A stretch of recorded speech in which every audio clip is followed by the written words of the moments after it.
أعوذ بالله من الشيطان الرجيم. بسم الله الرحمن الرحيم. إن المتقين في ظلال وعيون وفواكه مما يشتهون. كلوا واشربوا هنيئا بما كنتم تعملون. إنا كذلك نجزي المحسنين. ويل يومئذ للمكذبين.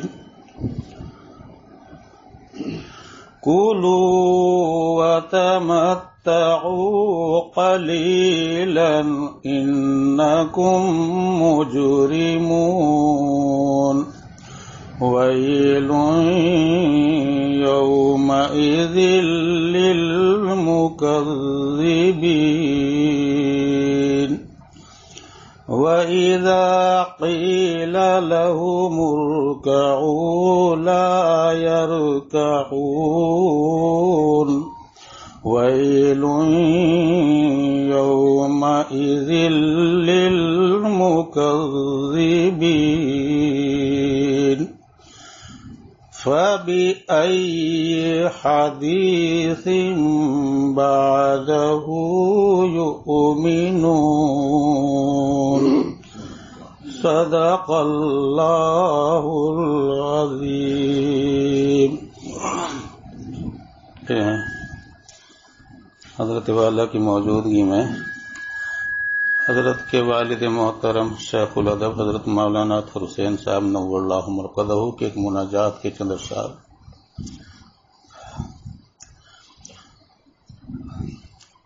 اے میرے اللہ، اے مخلوق کے پروردگار، اے میرے خلاق نعمت دینے والے بے شمار، اے میرے آقا، اے میرے سروران کائنات، اے شہنشاہوں کے وہ شاہ منفرد ہے جس کی ذات عمر اپنی میں نے کی ہے کھیل میں سب رائے گاں.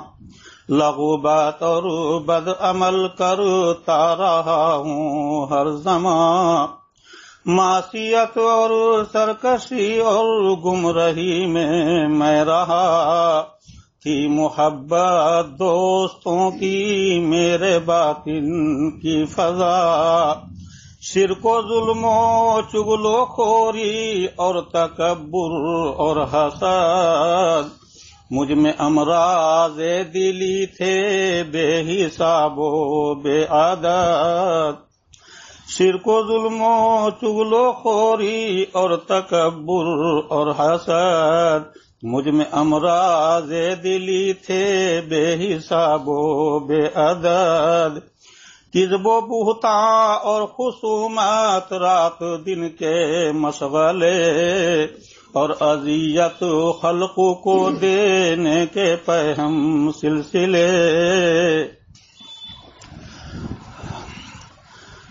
اب تو کر دے مجھ پہ اپنے فضل سے لطف و کرم اور چھپا لے عیب کو میرے نہ کھل جائے بھرم. حال میرا گو ہے ابتر اور ابتر، حال میرا گو ہے بدتر اور ابتر اے کریم.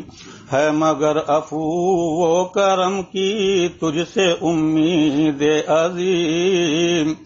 اب تو کر دے مجھ پہ اپنے فضل سے لطف و کرم، اور چھپا لے عیب کو میرے نہ کھل جائے بھرم، اور بچا لے نفس امارہ کی شر سے قید سے، اور لئیں شیطان کے ہر ایک وسوسے کی قید سے، بخشو دے مجھ کو میرے آبا کو اور اجداد کو، اور پڑوسی کو میرے کنبے کے سب افراد کو، برائے نام اطہر ہوں طہارت ہے نہ تقویٰ ہے، کرم کرو دے میرے اللہ مجھے تجھ پر بھروسہ ہے۔ الرحمن الرحیم نحمدہ و نصلی علی رسول الکریم، اما بعد۔ یہ کتاب دستور السالکین، اس کا خاص جز اشرط و قواعد لتزکیۃ النفوس ہے۔ ایک رسالہ ہے جس میں تزکیہ نفوس کے 10 قواعد بیان کیے گئے ہیں، اسی کو ہم نے ترجمہ کر لیا، کچھ تشریح کر دیا، لوگوں نے پسند کیا، اس وجہ سے اس سے برابر سنایا کرتا ہوں۔ اللہ تعالیٰ جس مقصد سے کتاب لکھی گئی ہے اس مقصد میں ہم لوگوں کو بھی کامیاب فرمائے، جملہ مسلمین کو کامیاب فرمائے، سب کے لیے یہ ہے۔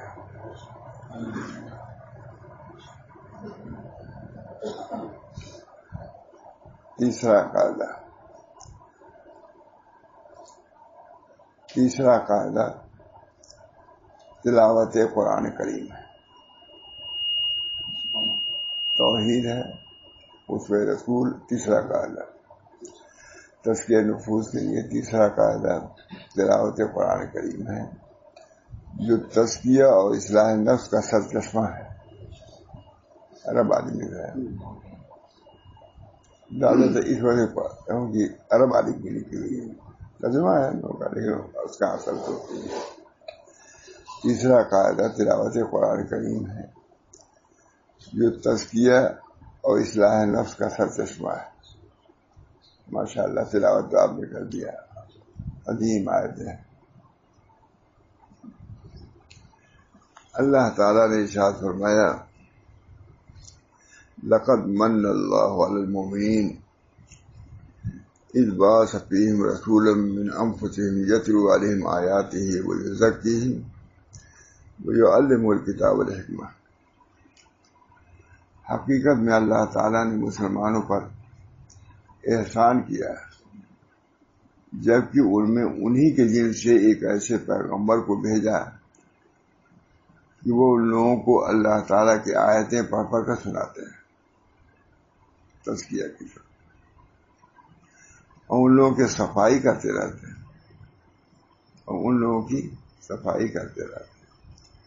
کتاب اور فہم کی باتیں بتلاتے رہتے ہیں، یزکیہم ویعلمہم الکتاب والحکمہ، اور ان لوگوں کی صفائی کرتے رہتے ہیں، کتاب کرتے ہیں اور کتاب و فہم کی باتیں بتلاتے رہتے ہیں۔ یعنی تزکیہ میں کتاب اور فہم کی باتوں کو بتلانا بھی ہے۔ معلوم ہوا کہ قرآن پاک، حدیث پاک، یہ چیزیں ایسی ہیں جو تزکیہ نفس کے لیے مفید ہی نہیں بلکہ ضروری ہے۔ چنانچہ اللہ تعالیٰ شابہ، چنانچہ جن چیزوں سے نفس کا تزکیہ ہوتا ہے ان میں سب سے عظیم چیز قرآن کریم ہے۔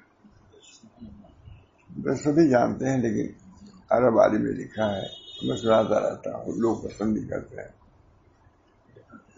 چنانچہ جن چیزوں سے نفس کا تزکیہ ہوتا ہے ان میں سب سے عظیم چیز قرآن کریم ہے، جو تزکیہ کی کتاب ہی ہے۔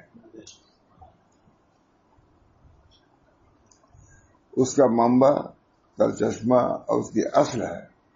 تزکیہ کا منبع، سرچشمہ اور اس کی اصل ہے۔ لہذا جو شخص اپنے نفس کا تزکیہ چاہے تو اس کو چاہیے کہ وہ اللہ تعالیٰ کی کتاب میں تلاش کرے. ہمارے حضرت بادشاہ فضل الرحمان صاحب کے یہاں کوئی تصوف کتاب لے کے جاتا تھا، کہتے تھی تصوف کتاب ہے، چلو قرآن تصوف کے لیے کافی، بہت ماشاء اللہ سے بیٹھ، مطلب قرآن کی طرف توجہ اخیر میں حضرت ماشاء اللہ صاحب سے بہت زیادہ تھی. قرآن سے تزکیہ کرو، اس کی تلاوت کرو، رسمی تلاوت سے لکھ لو، حقیقی تلاوت کرو، سب کچھ حاصل ہو جائے گا. قال ابن عباس ضمن اللہ لمن اتبع القرآن اللہ یضل فی الدنیا، یہی ہے نا، ولا یشقى فی الآخرہ، ثم ومن اتبع ہدایہ فلا یضل ولا یشقى. آیت لے آئے موقع کیا ہے. حضرت ابن عباس کا ارشاد ہے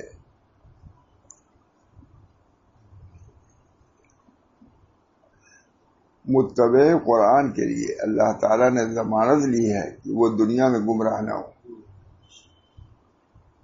من اتبع القرآن، اشارہ ہے کہ متبع قرآن کے لیے اللہ تعالیٰ نے ضمانت لی ہے کہ وہ دنیا میں گمراہ نہ ہو اور آخرت میں شقاوت سے متصف نہ ہو. دونوں من اتبع فلا یضل ولا یشقى. ثم تلا من اتبع ہدایہ. دیکھیے زبردست کیا آیت تھی، ہم کو بہت پسند کیونکہ اپنا ذہن سنا بھی نہیں تھا. قرآن کے اس میں جو دلیل جو عنوان قائم کیا ہے اس کے بالکل مطابق کیا ہے. ومن اتبع ہدایہ فلا یضل ولا یشقى. حضرت ابن عباس کا ارشاد ہے کہ متبع قرآن کے لیے اللہ تعالیٰ کے نے ضمانت لی ہے کہ وہ دنیا میں گمراہ نہ ہو، آخرت میں شقاوت سے متصف نہ ہو. لا یشقى. ومن اتبع ہدایہ فلا یضل ولا یشقى. پھر اس کے بعد تلاوت کر رہی حضرت ابن عباس کا ارشاد ہے کہ متبع قرآن کے لیے اللہ تعالیٰ نے ضمانت لی ہے کہ وہ دنیا میں گمراہ نہ ہو اور آخرت میں شقاوت سے متصف نہ ہو. قرآن سب سے بڑا شفیع ہے ہمارا. نبی مرسل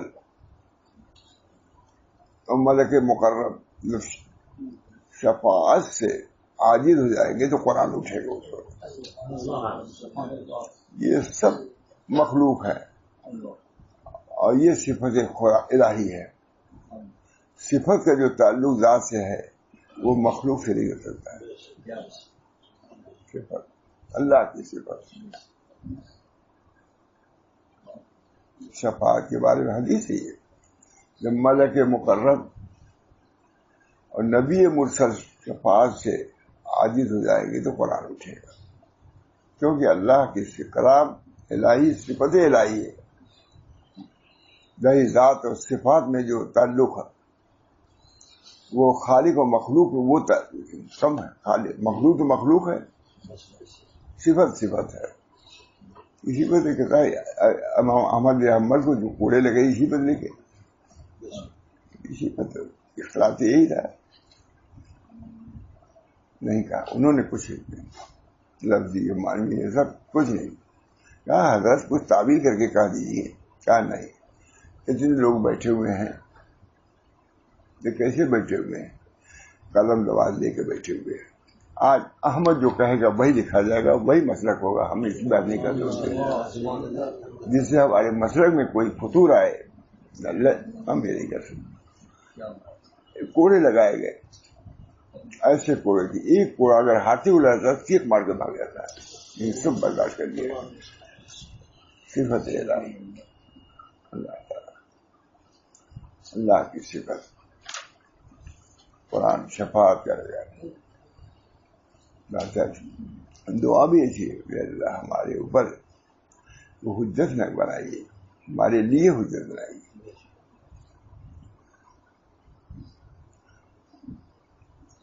حضرت ابن عباس کا ارشاد ہے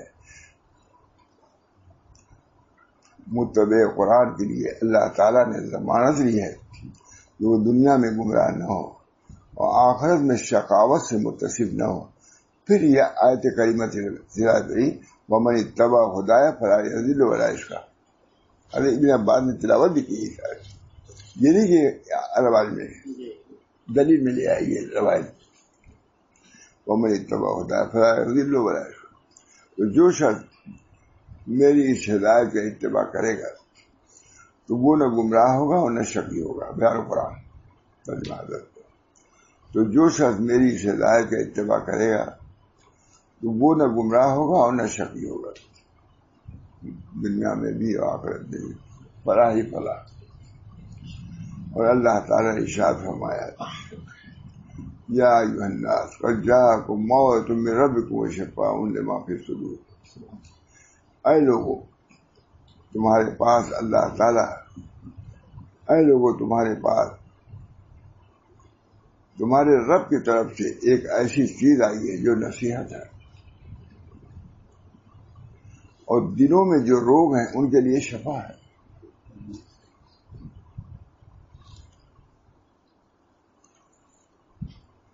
اور رہنمائی کرنے والی ہے اور رحمت ہے ایمان والوں کے لیے. بیان قرآن. اے لوگوں تمہارے پاس تمہارے رب کی طرف سے ایک ایسی چیز آئی ہے جو نصیحت ہے، اور دلوں میں جو روگ ہیں ان کے لیے شفا ہے، اور رہنمائی کرنے والی ہے اور رحمت ہے ایمان والوں کے لیے. قال ابن القیم القرآن هو الشفاء التام من جميع الادواء من الادواء القلبیہ والبدنیہ وادواء الدنیا والآخرہ. ابن قیم نے کہا کہ قرآن شفاء تام ہے تمام بیماریوں کے لیے. اللہ ہم کو قدر کی توفیق. کتنی بڑی چیز، کتنی عمدہ دوا مولانا یہ رکھی ہوئی، کھائیں گے تو فائدہ ہے، بھول جاتے کھاتے ہی نہیں. یہاں قرآن بھی دوا ہے، اس کو صرف سنہرے حروف سے لکھا لینا چاندی یہ کافی نہیں ہے. ٹاکوں کی زینت رکھ دیے بوتل بہت سا ماؤلہ مفراد خمیرہ گازوا ابریشم، کھائیں گے تب تو فائدہ ہوگا. خمیرہ ابریشم بھی ہو کھائیے تو فائدہ. ٹاکوں لکھا ہے بنی اسرائیل نے تورات کو ذہبوہا سنہرے حروف سے لکھایا، سنہرے دانوں میں رکھا، مگر اس کے عوامل پر عمل نہیں کیا اور نواحی سے اختلاف کیا. منسوخی کتاب، اللہ نے کتابی کو منسوخ کر دیا. ان کی کمی میں تعظیم میں کمی نہیں تھی. علامہ کشاف نے لکھا سب کچھ کیا. یہ کہہ رہے ہم کو بہت پسند. قال ابن القیم القرآن هو الشفاء التام من جمیع الادواء ادواء القلبیہ والبدنیہ وادواء الدنیا والآخرہ. لوگ تو سوچتے ہیں کہ دنیا آخرت کی بیماریاں بھی ہیں، لیکن انہوں نے بڑھا دیا ہے ابن قیم نے. بڑے لوگ علامہ ابن قیم نے فرمایا قرآن شفاء تام ہے تمام بیماریوں کے لیے، قلبی ہوں یا بدنی ہوں یا دنیوی ہوں یا اخروی. یہ اللہ تعالیٰ نے ارشاد فرمایا الذین آتیناہم الکتاب یتلونہ حق تلاوتہ اولئک یؤمنون بہ. جن لوگوں کو ہم نے کتاب دی بشرطے کہ وہ اس کی تلاوت کرتے رہیں، جس طرح کی تلاوت کا حق ہے ایسے لوگ اس پر ایمان لے آتے ہیں. جو تلاوت کا حق ہے وہ لوگ ایمان والے ہیں جو حق تلاوت ادا کرتے ہیں. حق تلاوت کا مطلب یہ ہے کہ اس کو پڑھا جائے، حفظ کیا جائے، اس کو سمجھا جائے، اس میں تدبر کیا جائے، اس پر عمل کیا جائے. اسی طرح صحابہ کرام اور تابعین نے تفسیر بیان کی ہے. حق تلاوت کا مطلب یہ ہے کہ اس کو پڑھا جائے، تلاوت حفظ کیا جائے، جس ترتیب سے ہے پڑھا جائے، حفظ کیا جائے، اس کو سمجھا جائے، اس میں تدبر کیا جائے اور اس پر عمل کیا جائے. اسی طرح صحابہ کرام اور تابعین نے اس کی تفسیر کی ہے.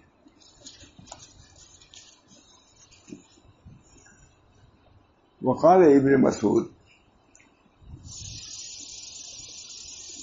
كان الرجل منا اذا تعلم 10 آيات لم يجاوز حتى يعرف ما هو معانيهن والعمل بهن.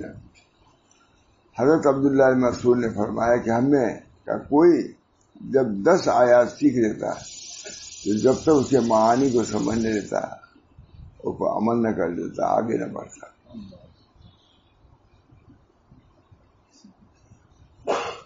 بہت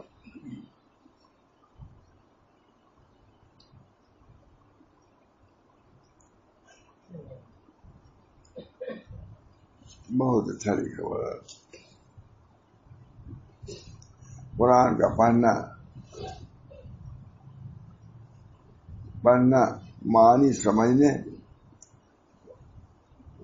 اور عمل کیے بغیر اس کو حق کے تلاوت سے تعبیر نہیں کیا جائے گا. سمجھنا بھی سے اس بنا پر حضرت ہمارے بہت اخیر میں کہتے ہیں تلاوت کرو کچھ وقت نکالو اس کو سمجھنے کا بھی یہ اخیر میں اس پر بہت سمجھو گے. ہاں مکتوب رب العالمین کتاب اللہ رب العالمین کا مکتوب ہے. جب کسی تمہارے عزیز کا کوئی مکتوب آتا ہے تو تم کو پڑھتے ہو, نہیں پڑھ پاتے تو دوسرے سے پڑھ کے سنتے ہو اور یہ بھی کہتے ہو کہ دیکھو کوئی بین سطور تو کچھ نہیں لکھا ہوا ہے, حاشیے پر نہیں لکھا ہے اپنے خطوط کے بارے میں. تو یہ اہتمام اور خدا کے کلام سے غفلت سمجھو.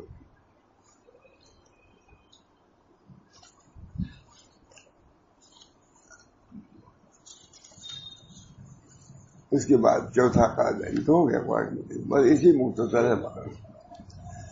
چوتھا قاعدہ حضور صلی اللہ علیہ وسلم کو اسوہ کو رہبر بنانا ہے. اللہ تعالیٰ کا ارشاد ہے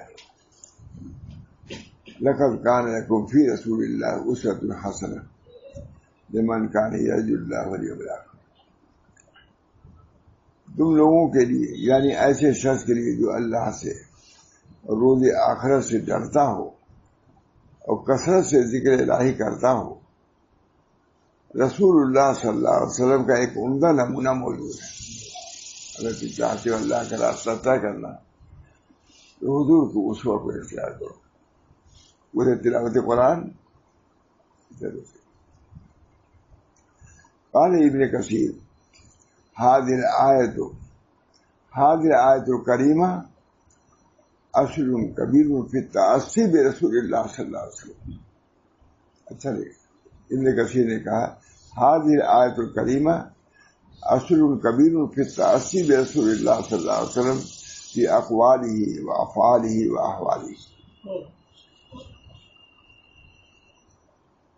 ابن کثیر نے فرمایا کہ یہ آیت کریمہ نبی کریم صلی اللہ علیہ وسلم کے اقوال میں, افعال میں اور احوال میں آپ کی ذات کو اسوہ کے طور پر اپنانے کی بابت اصل الاصول کی حیثیت رکھتی ہے.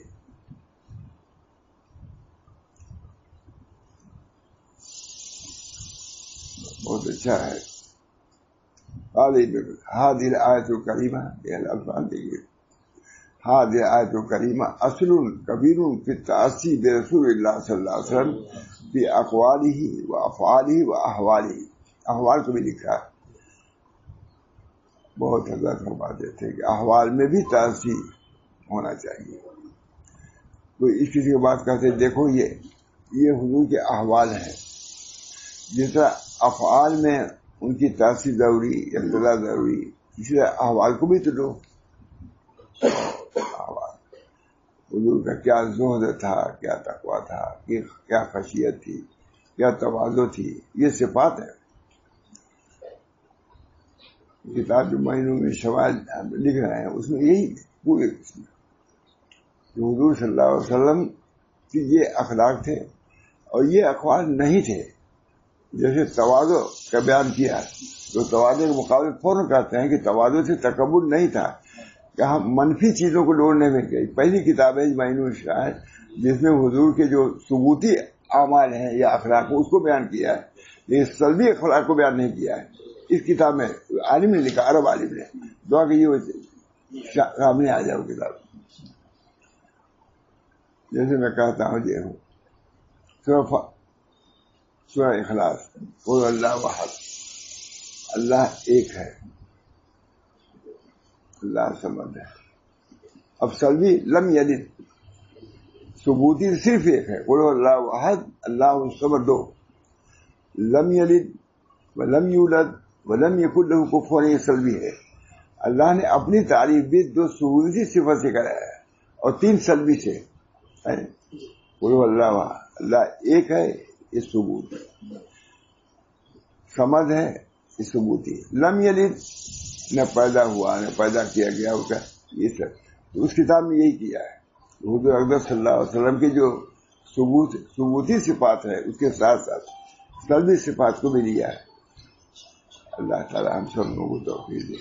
ہم کتاب آئی جو عرب سے 20 سال کی ہے، ہم کو اسی وجہ سے خیال ہے، سے ترجمے میں لگ گیا ہم لوگ. اب انشاءاللہ اب دیکھ رہے ہیں ترجمہ ہو گیا.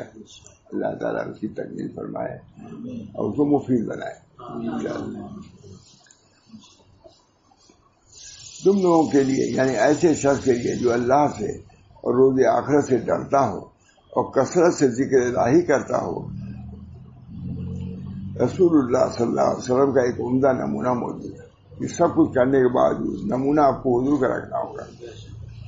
ذکر بھی آزادن نہ ہو، عبادت بھی حضور کی تبعیت میں ہو، ان کی اقتداء میں ہو، تب تو ہذه الآیۃ الکریمہ اصل کبیر فی التأسی برسول اللہ صلی اللہ علیہ وسلم باقوالہ وافعالہ واحوالہ. ابن کثیر نے فرمایا کہ آیت کریمہ نبی کریم صلی اللہ علیہ وسلم کے اقوال میں، افعال میں اور احوال میں آپ کی ذات کو اسوہ کے طور پر اپنانے کی بابت اصل اصول کی حیثیت رکھتی ہے. وقال الحسن قال قوم علی عہد النبی صلی اللہ علیہ وسلم انا نحب ربنا فانزل اللہ تعالی هذه الآیۃ. بعضوں نے کہا کہ ہم اللہ سے محبت کرتے ہیں، یہ آیت نازل فرمائی ان کنتم تحبون اللہ فاتبعونی فی اقوالہ واحوالہ وافعالہ. حضرت حسن بصری نے فرمایا کچھ لوگوں نے نبی کریم صلی اللہ علیہ وسلم کے زمانے میں کہا کہ ہم اپنے رب کی محبت کرتے ہیں، تو اللہ تعالیٰ نے یہ آیت نازل فرمائی. لہذا حضرت ثانی بہت عمدہ کر آپ فرما دیجئے کہ تم اللہ تعالیٰ سے محبت رکھتے ہو تو تم لوگ میری اتباع کرو، اللہ تعالیٰ تم سے محبت کرنے لگے گے. لہذا رسول اللہ صلی اللہ علیہ وسلم کی اتباع اور آپ کو اپنے لیے اسوہ بنانا یہ اللہ تعالیٰ سے سچی محبت کی دلیل ہے. اس لیے کہ نبی کریم صلی اللہ علیہ وسلم کی اتباع و اقتداء اور آپ کے سیدھے راستے پہ چلنا ہی اصل و عین تزکیہ ہے. عین تزکیہ یہی، تزکیہ حاصل نہیں ہوگا، اس پر عمل کرنا ہی یہ تزکیہ ہے.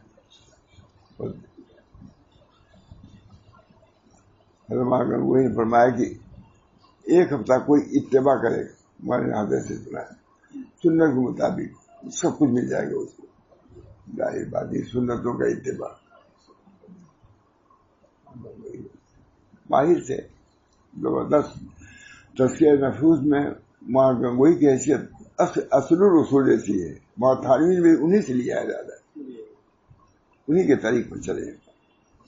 ماں گنگوئی اللہ تعالیٰ نے بہت بڑا مقام دیا تھا.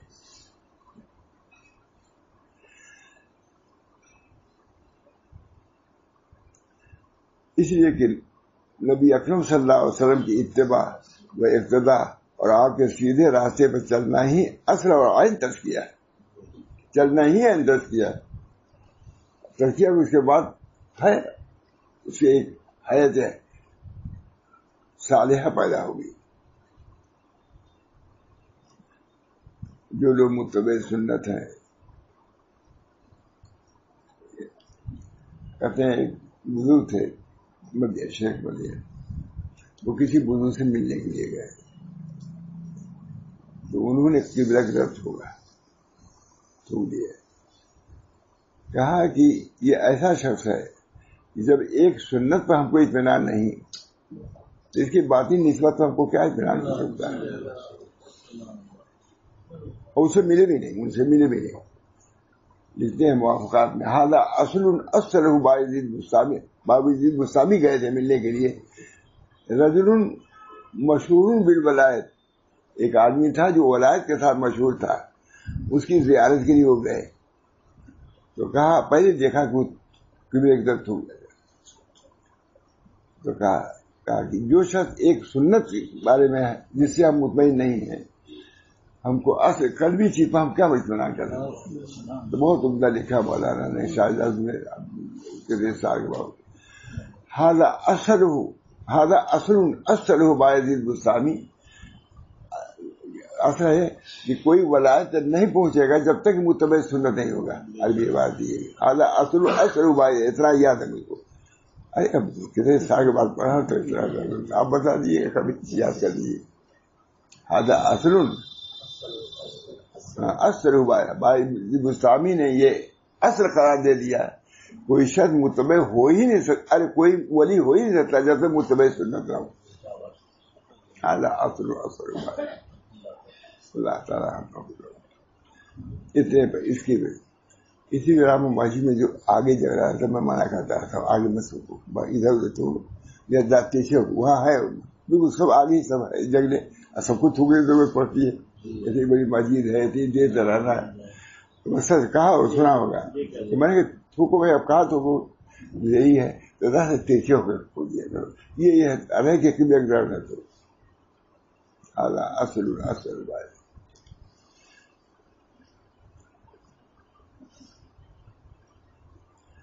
بہت خاص بات مانا کر رہا ہے. یہ تزکیہ اور یہ عمل الگ نہیں ہے. جو سن لیے آپ ہی بات ہی سن لیے بھائی. لہذا رسول اللہ صلی اللہ علیہ وسلم کی اتباع اور آپ کو اپنے لیے اسوہ بنانا یہ اللہ تعالیٰ سے سچی محبت کی دلیل ہے. اس لیے کہ نبی اکرم صلی اللہ علیہ وسلم کی اتباع و اقتداء اور آپ کے سیدھے راستے پر چلنا ہی اصل و عین تزکیہ ہے. اس کے بعد یہ دلیل. اور تزکیہ تک پہنچنا ممکن ہی نہیں بغیر ان چیزوں کو جس کو لے کے نبی کریم صلی اللہ علیہ وسلم تشریف لائے.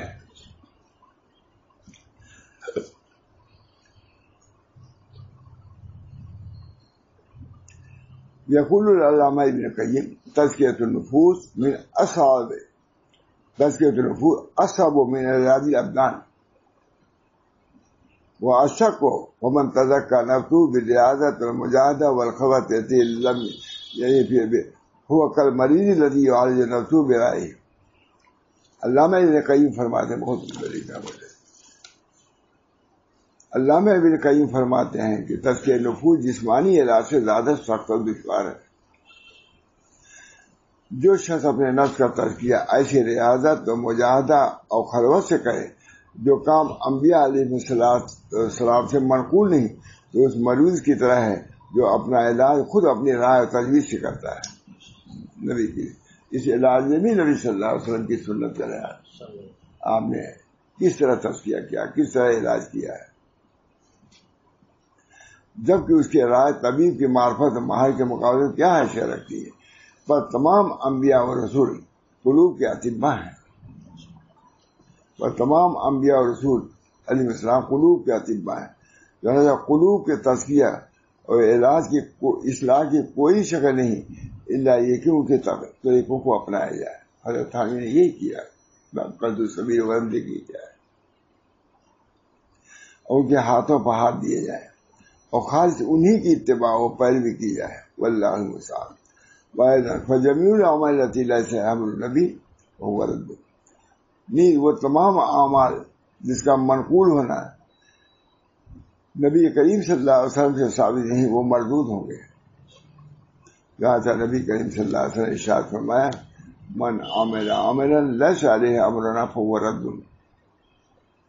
جو شخص ایسا عمل کرے جو ہمارے حکم کے مطابق نہیں تو وہ مردود ہے، یعنی اس عمل کو کرنے والے کے منہ پر مار دیا جائے گا. وقال امام سفیان بن عیینہ ان رسول اللہ صلی اللہ علیہ وسلم هو المیزان الاکبر. علیہ تورد الاشیاء علی خلقہ علی خلقہ وسیرتہ وہدیہ فما وافقہا فهو الحق وما خالفہا فهو الباطل. امام سفیان نے فرمایا آپ صلی اللہ علیہ وسلم کی ذات گرامی میزان اکبر یعنی سب سے بڑی ترازو و کسوٹی ہے، جہاں تمام چیزوں کو اسی میزان پر پیش کیا جائے گا. یعنی آپ صلی اللہ علیہ وسلم کے اخلاق، سیرت اور طریقے پر، لہذا جو اس کے موافق ہوگا وہ حق ہوگا اور جو اس کے خلاف ہوگا وہ باطل ہوگا. اسی کو بہت حضرت معیار وہی کا اور بس کتاب اللہ و سنت رسول اللہ و سیرت سلف، اس کو بھی لینا، اس کی بھی اقتدا آپ کو پیش ہے تب تو چلیں گے. جب آپ کو پیش نہیں لگے چلیں گے چیز راستے پر. وہ معیار ایک کار برس شر کتاب اللہ و سنت رسول اللہ اور سیرت سلف ہمارے بزرگوں شیخ قوام الدین میں گوئے تھانوی نے اس کو تعلیمی دین میں نقل کیا. اس کے لیے ضرورت ہے کہ سیرت سلف کو کیسے وہ چلے ہیں، کیسے سنتوں پر عمل کیا ہے. اس میں بھی دھوکہ ہو سکتا ہے، اس میں بھی اتباع کرنا ہوگا کہ سیرت پر کیسے ہمارے اقابی چلے ہیں. لہذا جو شخص تزکیہ کا ارادہ رکھتا ہو اس پر واجب ہے کہ آئین رسول اللہ صلی اللہ علیہ وسلم کی اتباع اقتدا اور طریقے کے عین مطابق اپنے نفس سے مجاہدہ کرے اور ان سارے ایجاد کا نئے طریقوں سے کلی طور پر اجتناب کرے جن کے بارے میں ان کے موجدین کا دعویٰ ہے کہ وہ نفس کا تزکیہ نہیں ہے، اور جو رسوم آ گئے ہیں اور وہ تزکیہ نفس کے لیے اصل قرار دیتی یہ رہی کتاب اللہ اور سنت رسول اللہ، جیسا ہمارے اکابر الحمدللہ آسانی اسی طریقے میں چلے.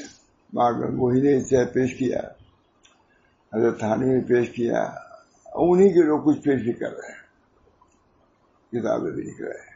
اللہ تعالیٰ ہم سب لوگوں کو توفیق. تزکیہ نفوس تو ضروری ہے ہی ہمارا، اب اس کے لیے جو بھی ہو مجاہدہ ریاضت، لیکن وہ مجاہدہ ریاضت کتاب اللہ اور سنت رسول اللہ کے مطابق کرائی جائے. لکھ دیا باعزید بستامی نے، ہذا اصل ایک اصل ہے جس کو باعزید بستامی نے قرار دیا ہے کہ کوئی شخص بغیر اتباع سنت کے ولایت کے مقام تک نہیں پہنچ سکتے. موافقات میں یہ ہے، اگر موافقات کی عبادت ہے. میں ادھر گیا ندوے میں، تمہارا محمد حسنی تھے، گئے اوپر کہا بھائی مولانا عجیب آدمی ہے، مولانا شاہ ولی اللہ تصوف کے بیان میں کوئی مجلس میں موافقات کی باتیں نقل کرتے ہیں. یہ بڑی تعریف ہے کہا موافقات. اب یہ باتیں حضرت بڑے شاہ سے بات اصل باعزید بستامی، یہ اصل ہے جو باعزید بستامی نے مقرر کیا ہے. لا یسر لا یہ مقام ولایت نہیں پہنچ سکتا ہے جب تک اتباع سنت. بہرحال ہم لوگ کے یہی طریق ہے مولانا، یہی ہمارے اکابر کا طریق رہا ہے. بزرگوں کا سنت کے اتباع ضروری ہے، تلاوت قرآن پاک اور سنت کے اتباع. حضرت تھانوی نے اس پر لکھا ہے، حضرت مسلمین میں بھی لکھا ہے، حضرت برابر بیان ہی فرما دے رہتے تھے. اللہ تعالی ہم سب لوگوں کو اس طریق پر چلنے کی توفیق مرحمت فرمائے. ہم میں بڑی کمی ہے، بغیر اس کے کوئی کہیں نہیں پہنچ سکتا. اس بنا پر یہ کتاب ہے 10 اصول ہے، الحمدللہ اپنے بزرگوں کے طریقے موافق ہیں. اس بنا پر میں نے اس کا ترجمہ کیا ہے. بہت اچھا آگے ہے، بہت کچھ ہے، اب اس وقت میں زیادہ بیان نہیں کرتا، دیر بھی ہو گئی ہے. اللہ تعالی ہم سب لوگوں کو طریق حق پر چلنے کی توفیق دے اور سنت کے مطابق زندگی گزارنے کی توفیق. ہم نے سنا حضرت مہاتما وہی کہتے تھے کہ ایک ہفتہ اگر کوئی سنت کے مطابق ہے شامل نسبت ہو جائے گا. اصل چیز دعا کر، اب دعا کرا دیجیے.